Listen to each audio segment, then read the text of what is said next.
So this video is part 2 of looking at the article from the Globe and Mail, which was released earlier this week.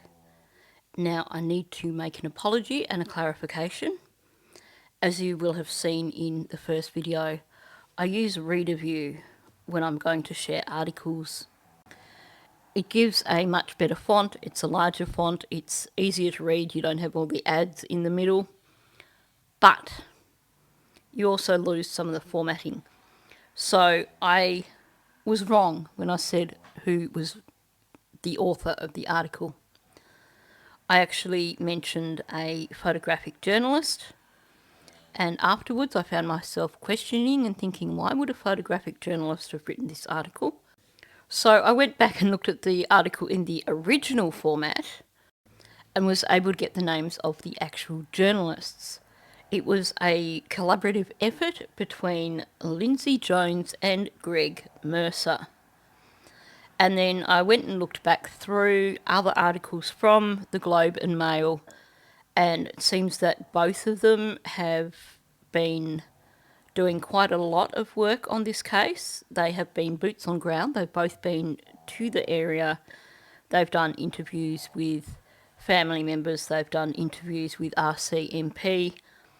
So that explains some of the inside knowledge that has been shared that people were questioning the origins of. That said, I still find myself questioning the source of some of the information they have produced.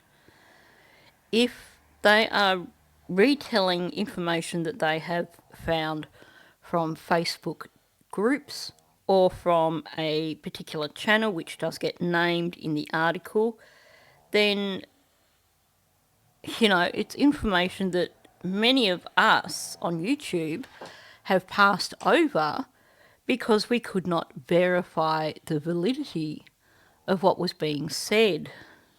And look, I do the same. I check out Facebook groups.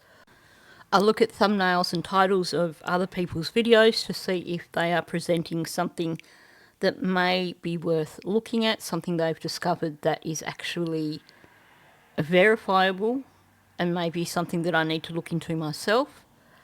But that said, I don't fall into this whole days of our lives mindset that seems to exist with some people. And I'm just a little bit concerned in terms of the information that's being shared by these journalists with regards to they're not quoting their sources. So they're presenting things in some ways as being factual without saying this is where this information comes from.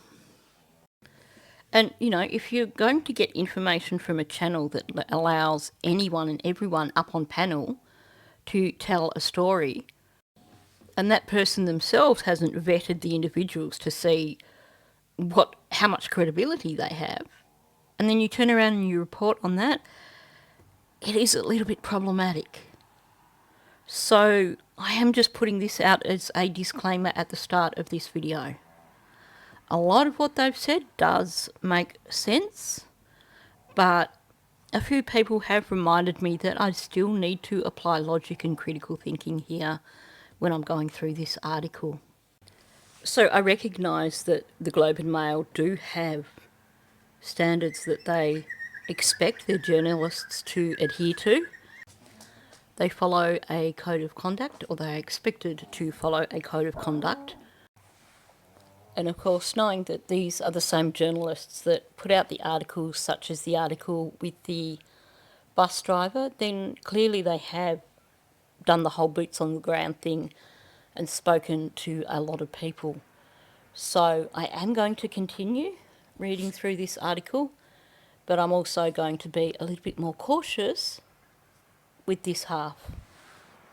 I do, however, want to acknowledge that I do like the writing style of these journalists, and what I said yesterday still stands. They do quality writing. As I mentioned yesterday, I will put a copy of the Reader View version of this in my Patreon for anyone who wants a copy of it. Basically, my Patreon is free to join and anything you download is free to download. So with that said, let's jump in and look at the second half of this article. I'll just point out that because it is reader view, when it skips over ads, you get big blanks, which is why this page has only 3 lines. Belinda emerged from the woods just before dark. It had been 36 hours since the children had disappeared, and she was considering sleeping in her car.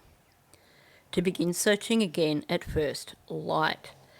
But then she learned Malaya had left Lansdowne, something that has troubled her ever since. If she could leave, Belinda said, her chin quivering in sorrow, then it meant she knew her kids weren't coming back. And I agree with her on that. I know a lot of people jumped on the bandwagon of let's make Malaya look bad, she's a horrible mum because she left, how could you possibly leave when your children were missing? And I copped criticism for people for saying that I believed that she left because she knew that the children weren't coming back. But honestly, for a parent who, according to Belinda, loved her children, then the only reason she would leave would be because she knew that they weren't going to be found. They weren't going to be returning to the house. You may have heard mention of the KISS principle before, which is keep it simple, stupid. In other words, the most logical answer is usually the right one. In this case, the most logical answer here is that the only reason a mother would want to leave the location from where her children allegedly went missing is that she knows they're not coming back. Particularly when you see all this photographic evidence that shows that these kids were well loved, at least when they were in Belinda's life. I don't see Malaya as a sociopath, not from what I've observed of her. And as for the lack of emotion in her interview, that interview was on the day after they were reported missing. If something happened on the Thursday night, then by that stage, it has been quite some time, and that flat affect may simply be that she is just completely emotionally drained from whatever happened and just cannot give any more emotion. It's also possible that she could have been in a state of shock, which would also account for the way she was acting.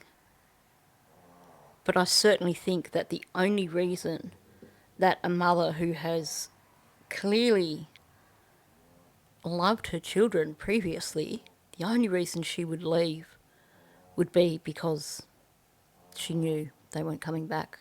So I agree with Belinda there.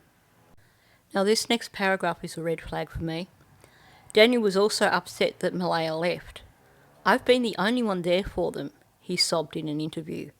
She can't control them. Only I can. They act out whenever she's there. She always gets me to calm them down or get them to stop fighting, or feed them or get them up and put them to bed every night. She was asking me to do everything. It just breaks my heart not to ever see everybody. Now, honestly, that statement is one of the most alarming things I've heard throughout this entire case. Because honestly, it sounds like it has come straight out of an abuser's handbook. He's saying, I've been the only one there for them. She can't control them. This just takes me to so many other cases where you hear of a step-parent who has been over harsh with the discipline.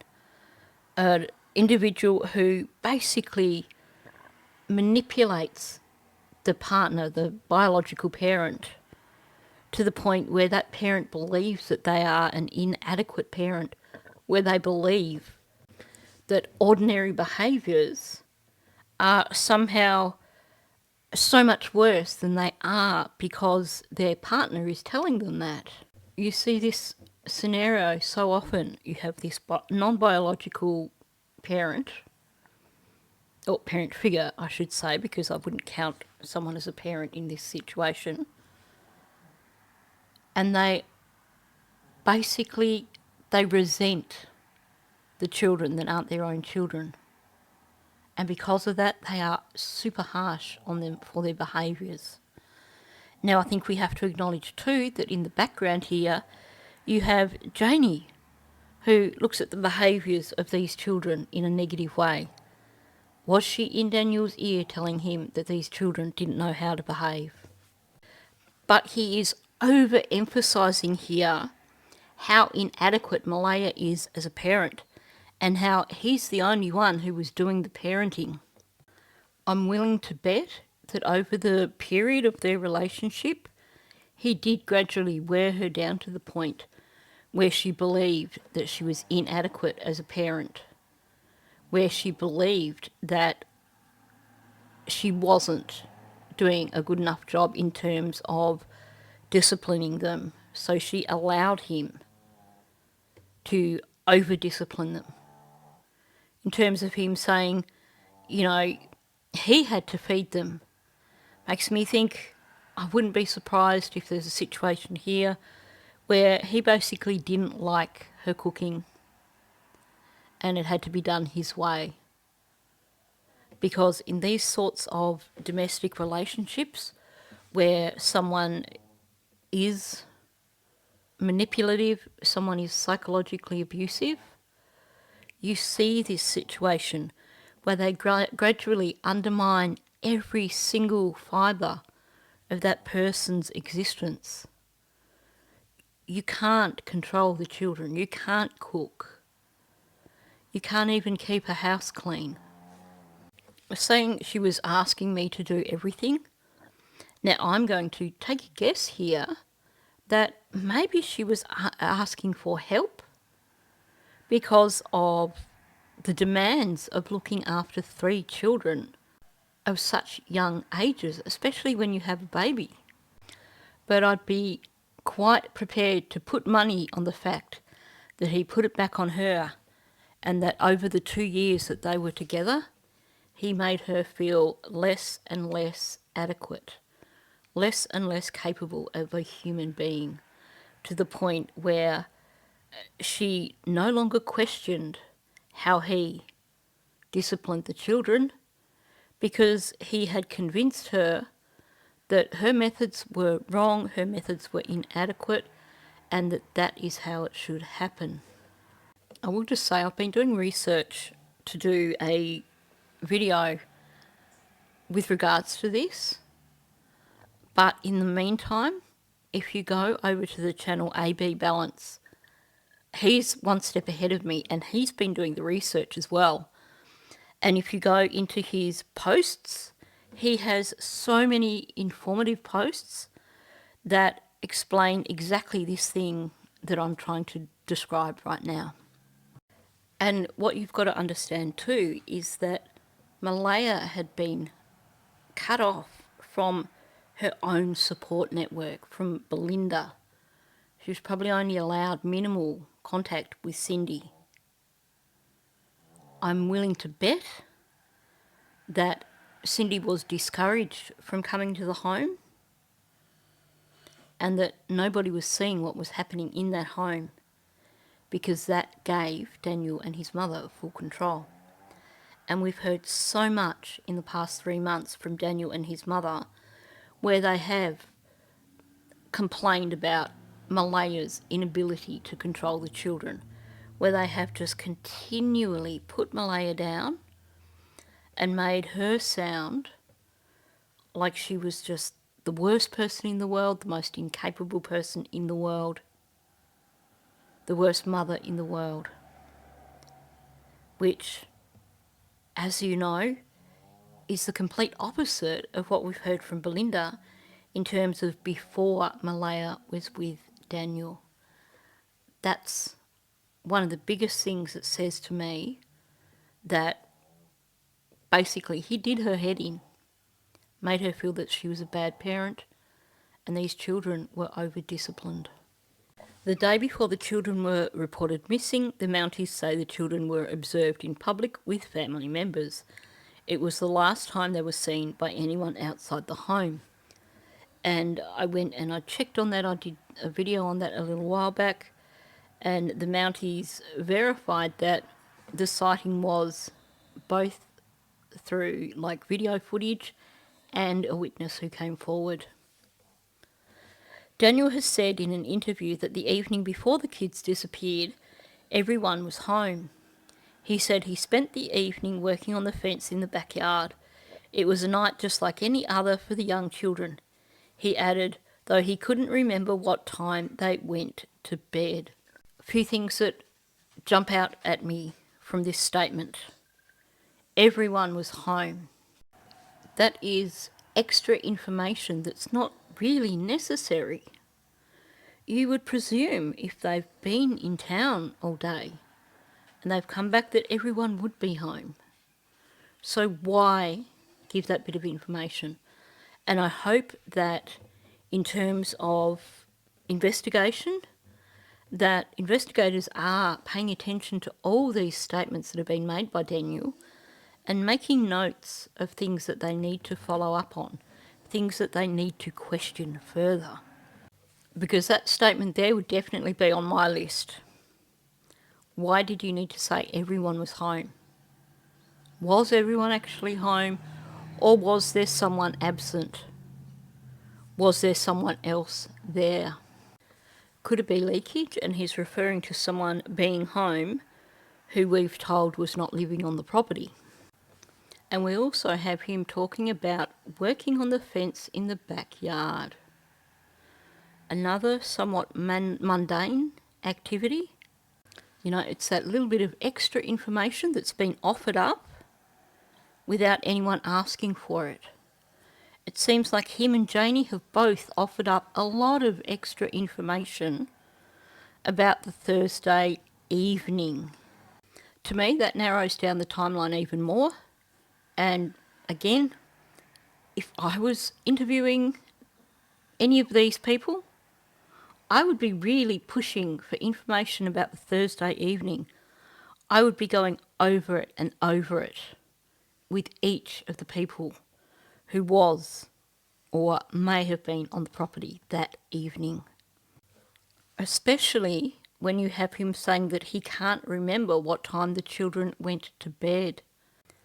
You know, this takes me back to Jen Soto with the Maddie Soto case, where she gives all these extra details of the Sunday night before Maddie went missing, but of some of the really specific details that she doesn't know, she's got no idea. Allegedly, when these children went to bed, that is the last time that they were really seen by anybody. And he's already claimed that it was his responsibility to take the children to bed because, according to him, Malaya was too incapable of putting the children to bed. If he really cared about those children, he would remember every detail of that last evening that he had with them. He would remember what pyjamas they were wearing. He would remember if they went to bed on time or if they went to bed late. Or if maybe they were tired and cranky from their day out, so they were sent to bed early. We seem to have a lot of activities occurring outside in the vicinity of the non-swimming pool area. Now, according to Mr. Google, sunset on the 1st of May was around 8:17, which means that you would have probably till 8:30 in terms of usable daylight hours outside. Now, Daniel claims that he always was the one that had to put these children to bed. He's also claiming here that he spent the evening outside working on the fence in the backyard. But we're talking about a 4 and 6-year-old here, a 4 and 6-year-old who'd spent part of the afternoon at least in town. So it's not like he would have been out till 8:20 working on the fence and then went in and put these kids to bed. They would have gone to bed long before that. So him saying he can't remember what time they went to bed tells me that we are looking at a few different things. Either he wasn't at the house when the children went to bed.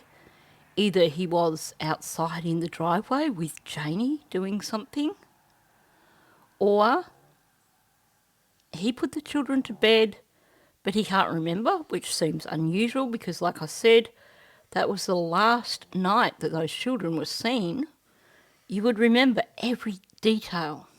And the other possibility is that the children never went to bed that night.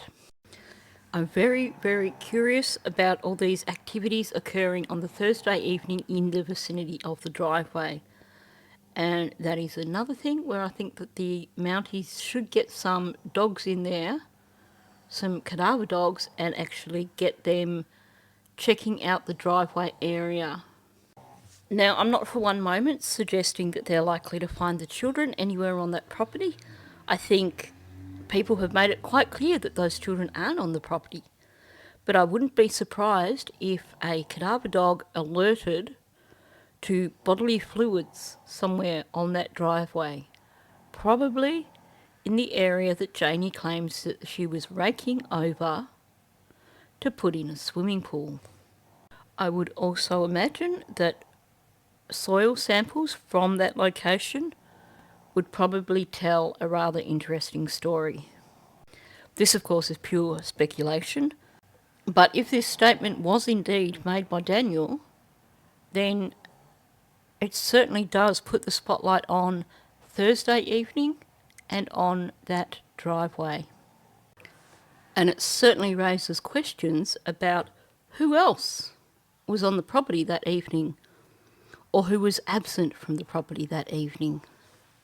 There is, however, at least one account of strange activity at the mobile home that night. RCMP spokesperson Corporal Carly McCann confirmed that police received a tip on May 8th from a neighbour who described hearing a vehicle come and go from the mobile home throughout the night before the children were reported missing. Investigators are continuing to review and assess more than 600 tips from the public and follow up on over 800 tasks, she wrote in an email. Okay, but that response isn't confirming that this tip was received. That's just saying that they've had more than 600 tips from the public and they're following up on over 800 tasks.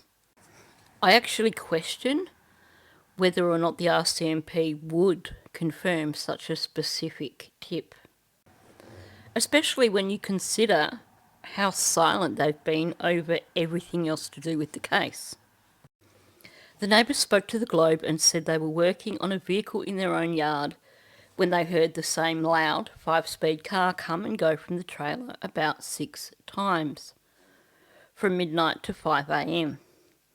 After the children's disappearance, the neighbour considered it important information and reported it to police. The Globe agreed to protect the identity of the neighbour because of concerns for their safety in the community. Now, I know some people have commented on, well, it's odd that they were out working on their car between midnight and 5 a.m. That may perhaps be that the information has been passed on wrong, I'm not sure. Although at the same time, we can't discount the possibility that they are a shift worker and that maybe the hours they work mean that they're wide awake between midnight and 5 a.m. Maybe they weren't out working on their car for that entire period of time. Maybe it was only part of that time and they just still heard the car during that period of time. That said, I don't think it matters why they were out working on their car between midnight and 5 a.m. because as far as we know, they have no connection to the case. Now, I just want to point something out too, and that is that we've had information that Daniel's car was apparently not running properly at the time and was at his father's place. Now, hypothetically, say you have a car that has a blown exhaust manifold, or maybe it's running on 4 cylinders, so it's a bit loud, or maybe it's got a hole in the exhaust. And you get wind of the fact that someone's put in a tip about a noisy vehicle. Well, it would make sense to firstly get the vehicle off your property, and secondly to effect repairs to that vehicle as soon as possible. And if you don't have the money to replace whatever needs replacing, probably you would want to at least pull apart that part of the engine or manifold or exhaust so that it looks like the car hasn't been running for a while and it couldn't possibly be that car that they need to look at. Again, pure speculation, but it does seem like an interesting coincidence that you have a report of a noisy vehicle in those hours prior to the children being reported missing, and you also hear that basically Daniel's car is supposedly not working and is parked up at his father's place. For the next 5 days, search and rescue teams poured over the area. On the 6th day of the children's disappearance, police announced they were scaling back. It was unlikely, they said, that the children were still alive. That for me was the biggest sign that they were treating it as a criminal investigation. You are not going to wind back a search for a missing child on the 6th day, or for 2 missing children, we should say, on the 6th day, if you believe those children walked off into the woods, because they could have huddled in somewhere to stay warm. Children have been found after a much longer period of time than that. So that, to me, says that their investigation made it pretty clear that those children were deceased. In the following weeks, searchers returned twice more. They zeroed in around the home and the natural gas pipeline, the clear-cut trail of land that runs through the countryside where a possible child-sized boot print was found. Lily's blanket was also nearby. Police divers scoured lakes, they drained the septic tank of the mobile home and inspected 4 abandoned mine shafts in Lansdowne, a search that's eerily familiar for locals. Honestly, I think they should be draining the septic tanks of every family member connected to Daniel Martel in the area. So if his brother wasn't living on that property, then they should be draining the septic tank on his property. They should be draining the septic tank on Earl Martel's property and on the brother of Janie Mackenzie's property. Because honestly, if it's anything like small towns in Australia, you can bet those families are all in it together, backing each other up. Speculatively speaking, of course. And I have to say, if Lily's blanket was found in close proximity to the boot print, that is also a huge red flag to me, and that says don't look in that area, because I would say they were planted. The only reason to be looking in that area would be to see if anything else had been planted in the area that had not yet been found. Okay, so an interesting sidetrack here. In 2002, amateur mineral explorers discovered the remains of a man who had disappeared 19 years earlier in one of these old copper mines. 39-year-old Alex Penny's car was found abandoned on a dirt road in Lansdowne months after his mysterious disappearance. It's a chilling homicide that has never been solved, one that rattles around the collective memories of the people who live here. Well, if it is something that is well known amongst locals, then it certainly wouldn't be a bad idea to get hold of some professional cavers and see if they can do a little bit of exploring in these old mines. Police have said they plan to search more of these old mine shafts for the children. A provincial database shows 5 within several kilometres of the mobile home. Dozens more pepper the backwoods and rural highways of Pictou County. Honestly though, I think I would only be considering mine shafts if there were any that were directly connected to any waterways. So any that may be alongside any streams or alongside any ponds or rivers. Police have described the case as highly unusual. Most missing persons cases are resolved shortly after they're reported to police, but the disappearance of Jack and Lily has become complex and intensive major crime investigation involving a tremendous amount of careful, deliberate investigative work. That's an interesting thing to say, meaning that I think they know what their end goal is. They just have to find the puzzle pieces to reach the end goal, said RCMP Staff Sergeant Rob McCammon in an update last month. The Nova Scotia government offered up a $150,000 reward for information. So far, the Mounties say they've drawn on units from other provinces, interrogated dozens of people, sought 10 judicial authorisations to seize records or search warrants, administered polygraph tests, took possession of electronic devices, viewed thousands of video files and are awaiting forensic tests on items found during the search, including Lily's pink blanket. And that's reassuring to know that there is so much going on in the background. I mean, those sort of things do take time.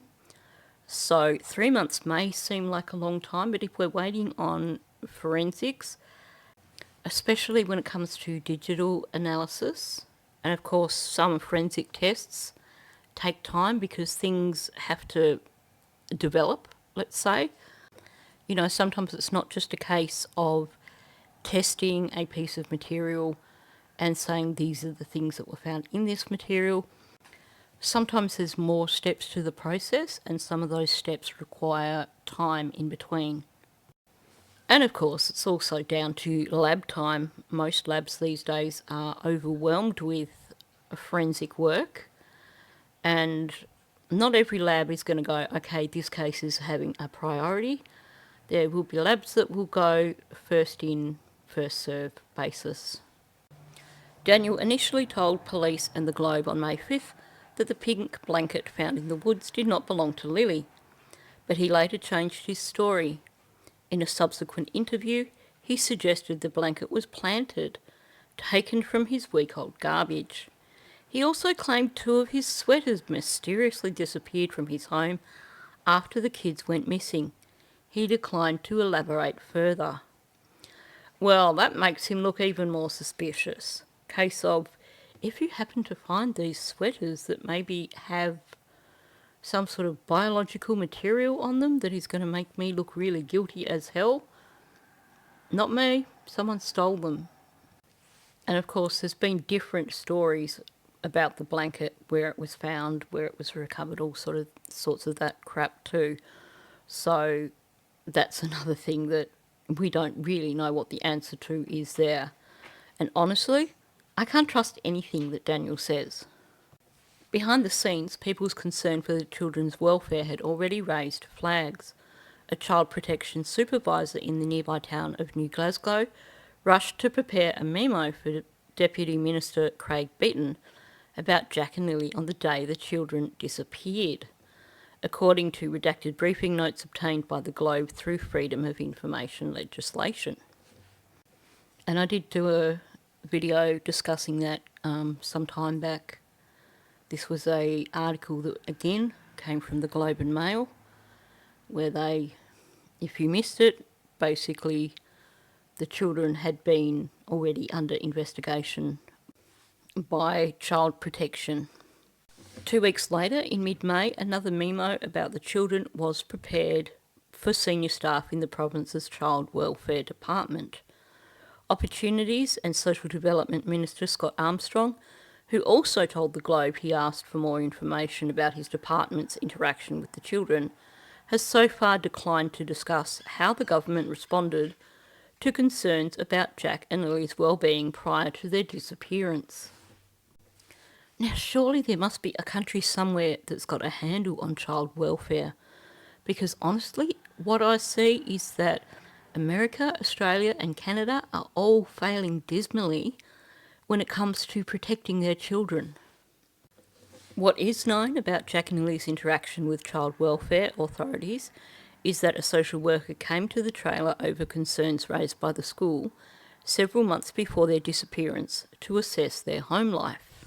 Well, if that is indeed the case, then that social worker needs to be sacked. Because from what we're hearing from Belinda, from what we've seen of the outside of the trailer, those children should have been removed from that environment long before this happened. All 3 children. I'm so sick of hearing about cases like this where after the fact we hear, yeah, a social worker attended the house several months or several times prior to the children going missing or prior to the death of the child. Now, I can appreciate that if Canada and America are anything like Australia, then a lot of the social workers that you have working in child protection are usually a little bit wet behind the ears because it is one of the worst places for a social worker to work. It is so challenging. It is hard on their mental health, and quite often they only last so many years before they become burnt out and either go off to do another more cushy job elsewhere or just completely get out of the profession.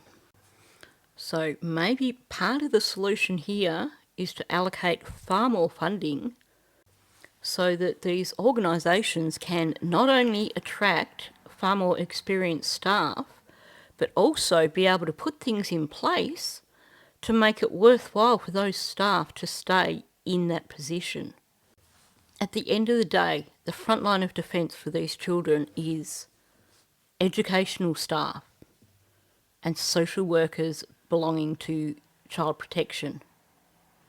At the moment, I know in Australia, and I'm gather it's the same. Well, it's the same in the UK because Australia has adopted this model from the UK. I gather it is the same in America and probably the same in Canada.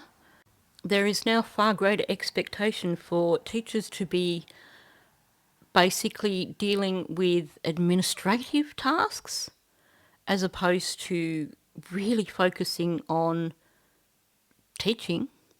So as you increase the workload of teachers, then it is going to be harder for them to pick up on and deal with problems with children. And like I've said, I know in Australia when it comes to child welfare, you've got so many staff who are wet behind the ears because they just cannot keep staff. Teachers and other professionals who work with children have a legal duty to report if they have reasonable grounds to suspect a child has, may have, is, or is about to suffer abuse.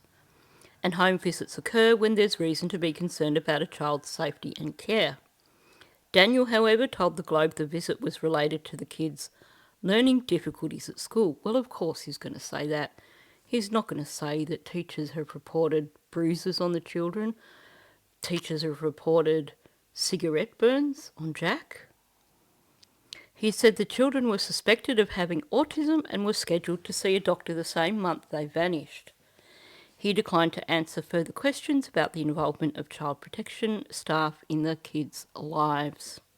Now, I think it would be very, very hard to diagnose those children with autism or ADHD without doing a thorough investigation into their home life, because it appears, looking back now, that the issues that they have may well have come as a result of trauma in their home life. These children, if what we're hearing is true, were probably both suffering from complex PTSD. Ongoing daily stress for children that age is definitely going to have a massive effect on how they develop. And yes, if you don't look closely at the home life, you may turn around and question if it's autism or ADHD, depending on their behaviours. From the outside, there were signs the children's home life was strained. They were developmentally behind other children and arrived at school grubby and without appropriate winter clothing, prompting staff to provide it for them, according to a school board employee with direct knowledge. The Globe is not identifying the source because they're not authorised to disclose details about students. In other words, someone has spoken out of turn and could potentially get into a lot of trouble for speaking about the children. But that said, there are those people out there who basically consider the needs of the children to be more important, and this was probably something that was weighing on that person and they just had to get it out to someone. Mentioning it to a national newspaper? Okay, well, that's one way of doing it. But let's be fair, it would have been someone. If it wasn't someone who was directly employed within the school board or within the school, then it would have been a parent who saw the kids every day and was aware of these things. Last December, Jack came to school with a black eye, according to a photo of him posted by his elementary school. The photo of the class trip on December 13th, 2024, 5 months before he and his sister disappeared, shows him sitting next to other students in the forest with a green and purple bruise below his left eye. And those of you who've followed my content from the very beginning, I did point out a photo where I said that there was an injury on Jack's chin that to me looked very much like an old cigarette burn. People criticised me for saying, oh no, don't say stuff like that. Trust me, once you've seen one child with a cigarette burn on them, it is something that you never ever mistake again. It is something that is unmistakable, and it is something that just becomes, something that your radar hones in on. Another photo shows a possible black eye and bruising on Jack's face in a photo taken in September 2024, an injury that Daniel defended on social media, saying it was caused by Lily. Of course, let's blame Lily because she's not here to say that anything other than that occurred. Sure, she comes across as a bit of a live wire, so you can't completely discount the possibility, but when you look at it alongside other injuries that have occurred to the children, you've got to ask questions. Daniel did not respond to questions asking how Jack received the black eye in December, but in private Facebook messages that were shared with the Globe, he acknowledged Jack had many black eyes. One time, Lily punched him in the face, he wrote. He also said Lily had a black eye when the children went missing, from an incident with a Tonka truck that occurred on May 1st, the day before the children disappeared. She pushed down on the truck and it swung up and hit in the face. So I'm willing to take a guess that that is something that he got asked about in terms of camera footage that was from the day before the children went missing. And detectives probably spotted a black eye on Lily and asked him about it. Now, I think we need to acknowledge that black eyes take a little bit of time to develop. They don't just automatically end up as a black eye the moment you hit someone in the face. So if, as I suspect, she was seen on camera with a black eye, then I'm going to suggest that it actually didn't occur on the day that the children went missing, but must have occurred beforehand. But honestly, when you add it up with everything else, all these black eyes, huge red flag. The family was under pressure. A confluence of financial woes left the couple turning to relatives for help. Like many lower tier workers at the mill, Daniel had been cut back to one shift a week during the spring thaw because of an annual ban on heavy logging trucks on soggy local roads. His car off the road because it needed repairs he couldn't afford, wasn't drivable, and he had to rely on his uncle, who also worked at the mill, to take him to work, or Malaya, whose maternal grandmother had recently helped her buy a white Nissan SUV. So again, we have Janie's brother coming into the picture, or maybe Earl's brother, but an uncle coming into the picture when we have Janie saying that, well, she had this phone call at 8:48 that morning, or 9:48, which is the accurate time, the morning that the children went missing. Like I said, I think there's a lot of people who need to have pressure put on them by the Mounties, in my opinion. Daniel's father, Earl, said he brought the couple groceries and gas and provided firewood to heat their home. Daniel, however, denied having money problems and had claimed to friends that he was getting into investing and turning his life around after a divorce. So just a question. You've got all that downed wood in the area from a few years back. Is it not allowed for people to go woodhooking in national forests in Canada? Because, I mean, that's a massive fire hazard. So why not let locals go woodhooking and get themselves enough wood to get them through winter? And then at the same time, they're clearing all that dead wood.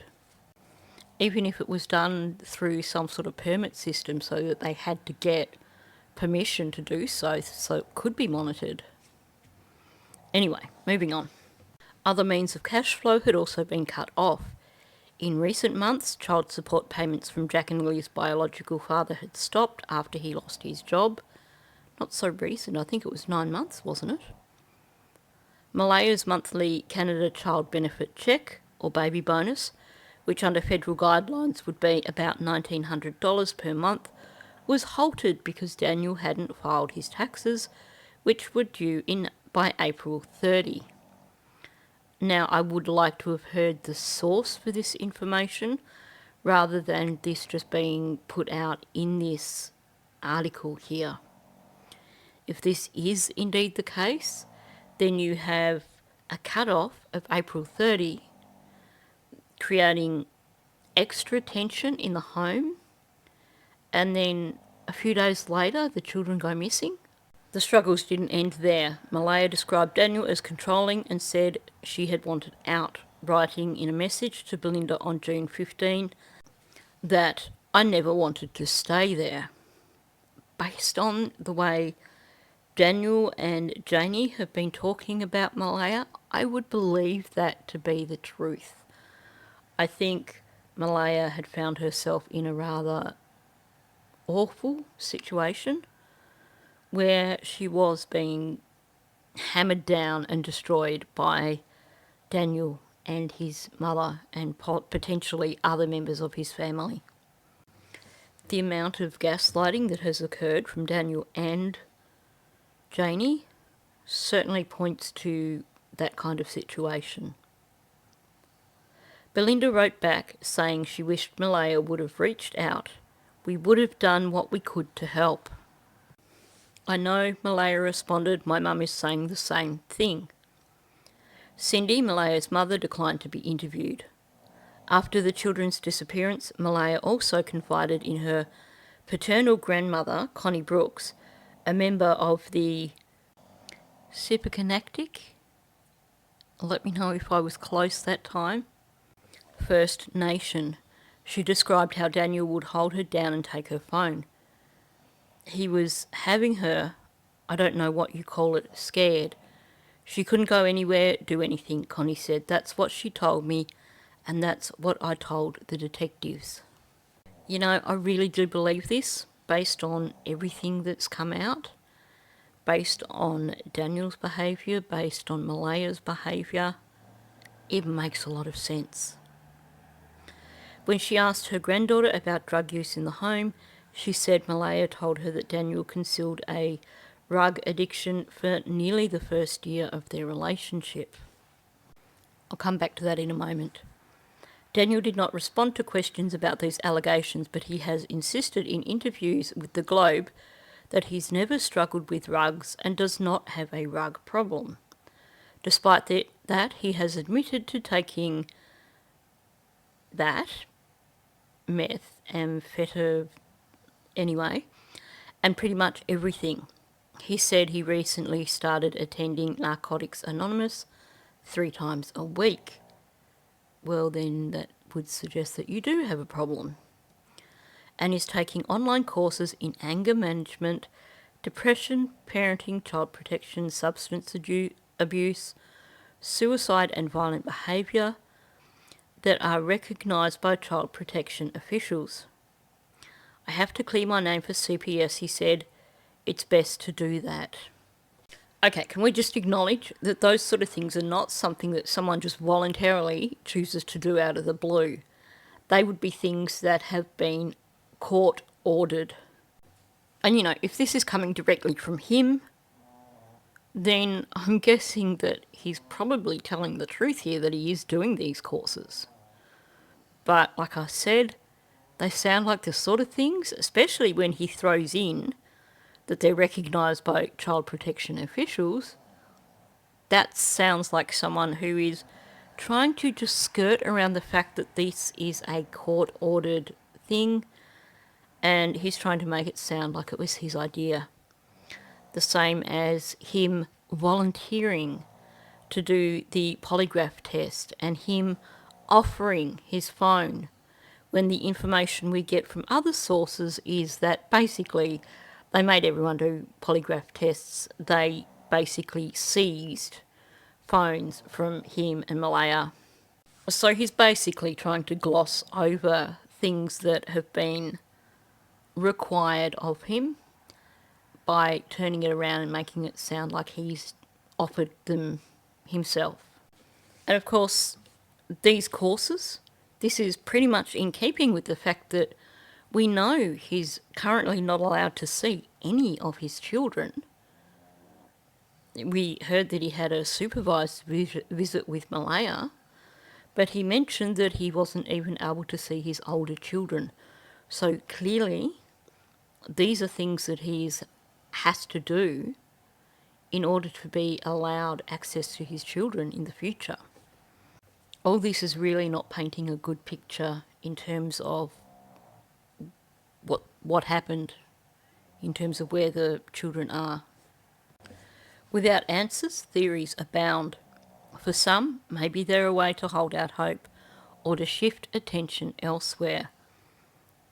These journalists are quite perceptive, clearly. There are those who believe the children are still alive, taken or hidden somewhere.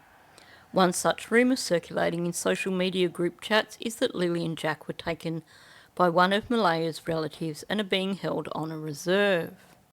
Yeah, we know where that came from, and it sounds like that individual has gone very quiet of late.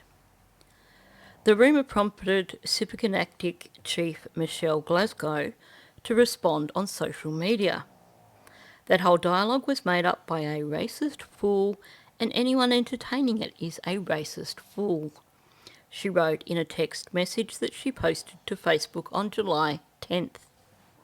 And I will just point out that the Missing Persons Act, which is basically what the investigators are still investigating this case under, gives them a heck of a lot of powers in terms of warrants, in terms of, even going onto reserves for if they suspect that the children are there.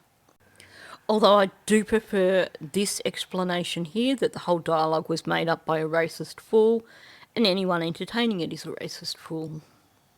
The vacuum of information about the missing kids has stoked a voracious demand for clues and conjecture on social media and in the online true crime community.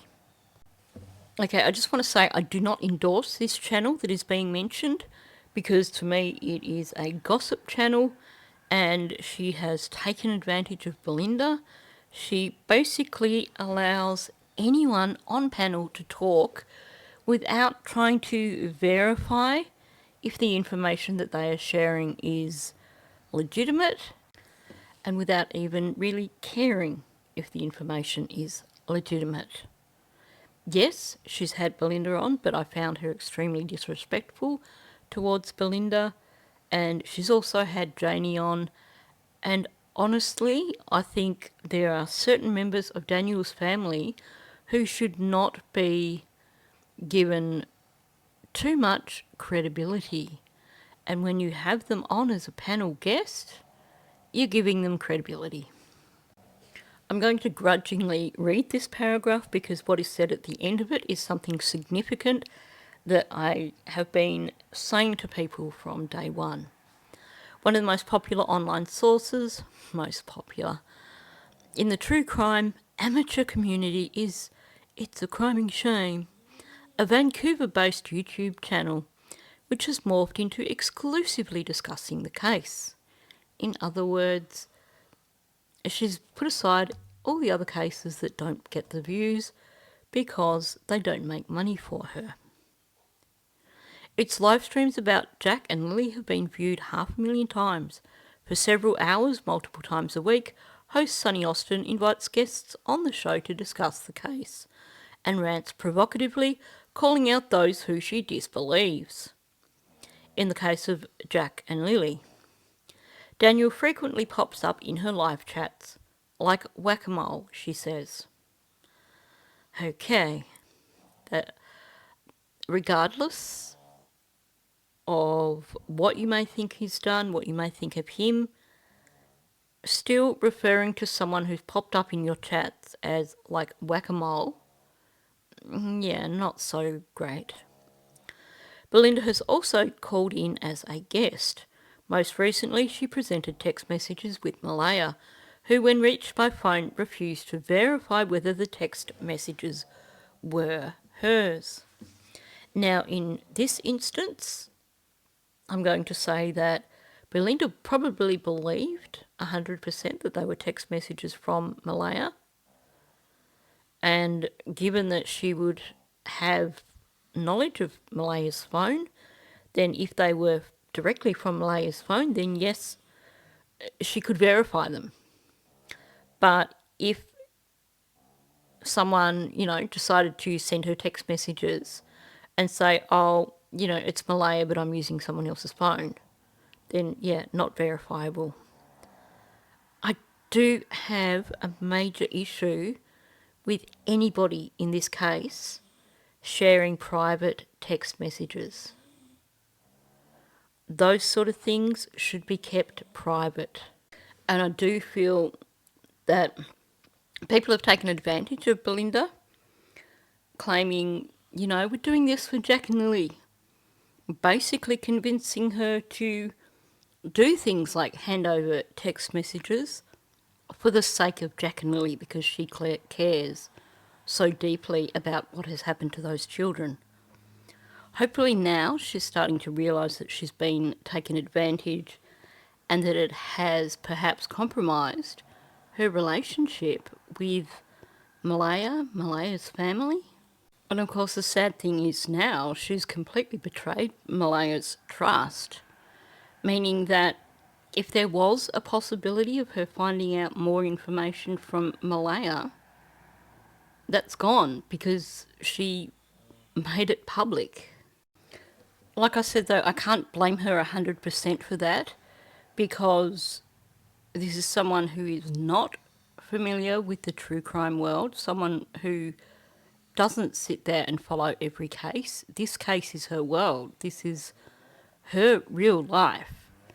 And so when people tell her that they care and that they're doing this for Jack and Lily, this is a grandmother who would do anything in her power to try and find Jack and Lily. We've seen that from so many of things she's put on Facebook. So basically, in my opinion, Sonny has taken advantage of that and gotten her to hand over these text messages when I think under normal circumstances she would probably stop and think about it and think, well, this is betraying someone's trust and I shouldn't do it. Malaya has also repeatedly declined to be interviewed by the Globe, saying police advised her not to speak to the media. She said she has put her faith 100% in the authorities to find Lily and Jack. On the ground, the high-profile case has also conjured up drama. Recently, a local online content creator, I wouldn't call him that, he's a would-be content creator, I think he only created like 2 videos or something, arrived at the home of Malaya's mother, Cindy, under the auspices of buying a horse trailer. The man surreptitiously recorded a 45-minute interaction with her partner, Wade Paris, discussing the missing children and posted the video online. And if you saw my video on that, I did have questions about if the audio was legitimate. As I pointed out in the video that I did, yes, we can see quite clearly that this guy did go to Cindy's place and he did interact with Cindy and Wade. But the audio did not match with the video, meaning that the audio could have been a fake audio.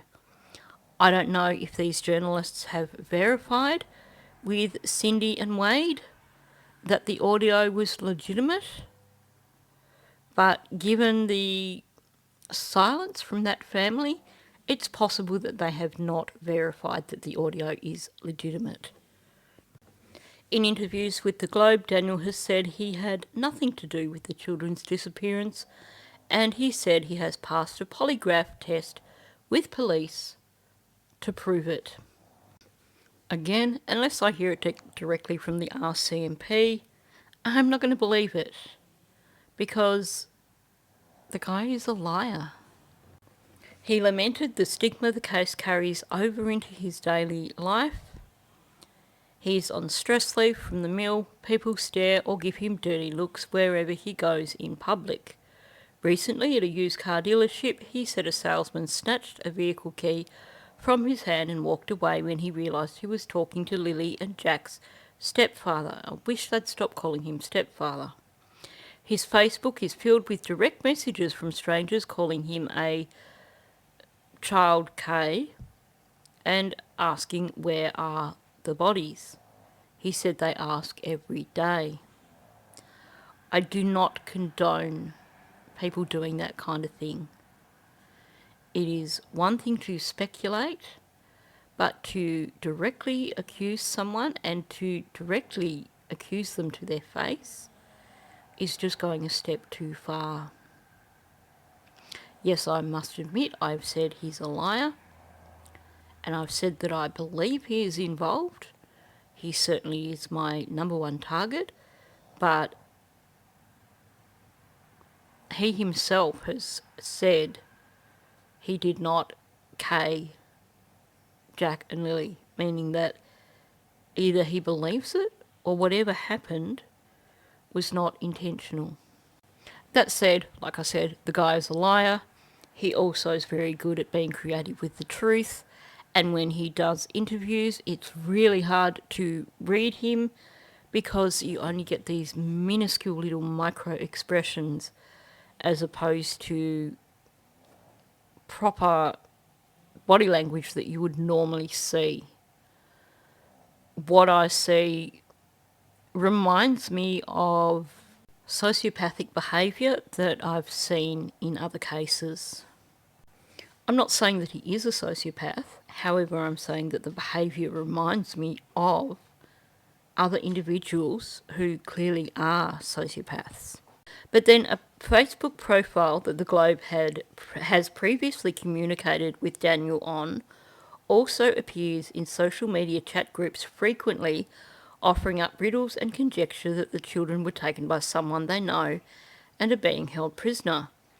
As long as I remain the target, the sick person or persons that have the kids may relax and make a mistake. I just want to comment that it appears that in terms of this article, like I said, it was a collaboration, and it appears to me that one journalist has done the first half, the other journalist has done the second half, because grammatically and with punctuation, the second half of this article is really not as good as the first half. Okay, I'll backtrack just a little bit. As long as I remain the target, the sick person or persons that have the kids may relax and make a mistake.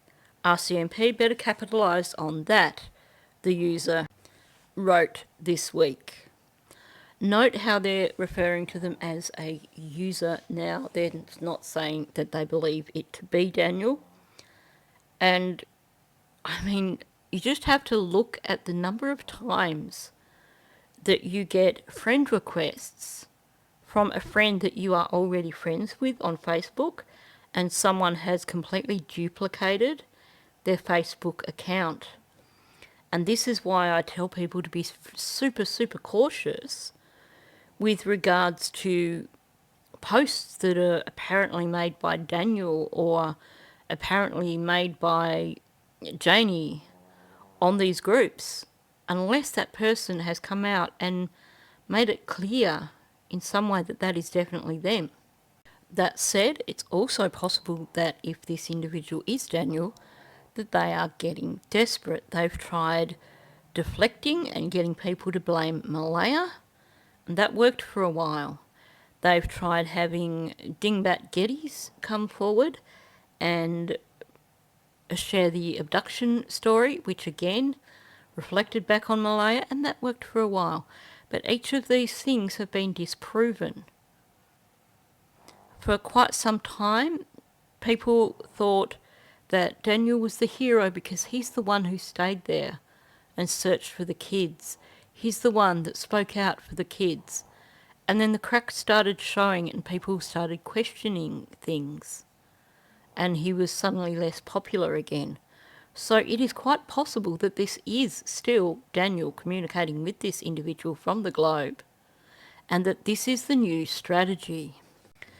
It would certainly be consistent with what we've seen so far in terms of his psychological profile. This is a guy who is a bit like Stephen Stearns. Nothing is ever his fault. It always goes back to somebody else. Although he also does a deflection thing where he will admit to something that may look bad, but then turn it around and say, but it was my idea. Yeah, I did a polygraph test. I was the first person to do a polygraph test because I volunteered to do so. Yeah, I'm doing all these courses that are approved by Child Protection because I'm just that kind of guy that wants to show how very keen I am to have access to my children. I mean, really, if you buy that, then you are incredibly naive. I'm sorry, I probably shouldn't have put it that way because I try my best to respect everyone's opinions on this channel, and if I have offended you by saying that, I do apologise. His mother Janie has said she also believes the children are still alive because she says they have never gone into the woods by themselves or wandered off. A self-described hermit, it took her more than 2 months to speak publicly, doing an interview for CBC and releasing voice memos in a public social media chat. She said she heard the children playing in the backyard from inside her camper on the morning they disappeared, and she too believes someone took them. In Malaya's Micmac community of Supercanactic, her father Henry Brooks is hopeful his grandchildren will be found. He says the last time he spoke with the children, Jack told him he loved him. It's weighing heavy on me, he said, really heavy. Okay, I have an issue here in terms of her father. Early on in the case, there was a message that he put on her Facebook asking her why she didn't tell him directly because he's a tracker. We are now 3 months on and we've not seen him come out to the area to search for the children. What does that tell you? To me, that says he knows what happened to those children, and for some reason, he's not willing to help with the search for their remains. And I know that they've had searchers through that area, and that, you know, probably by the time he got there, maybe it was too late for a tracker to check the area. but surely there would still be signs that he may be able to find. I mean, I'm only basing this on our Australian Aborigines, who are phenomenal trackers, but I would have imagined that there would still be signs in the right area that may help lead to the children. I'm just putting that out there. But you know, even in the early days, as far as we know, Cindy turned up, but I've not heard any mention of him turning up.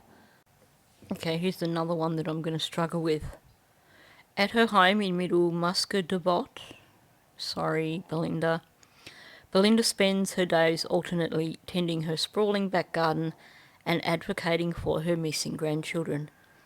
She appears on YouTube live streams and in social media chats, picking up breadcrumbs along the way that she hopes will lead to Jack and Lily.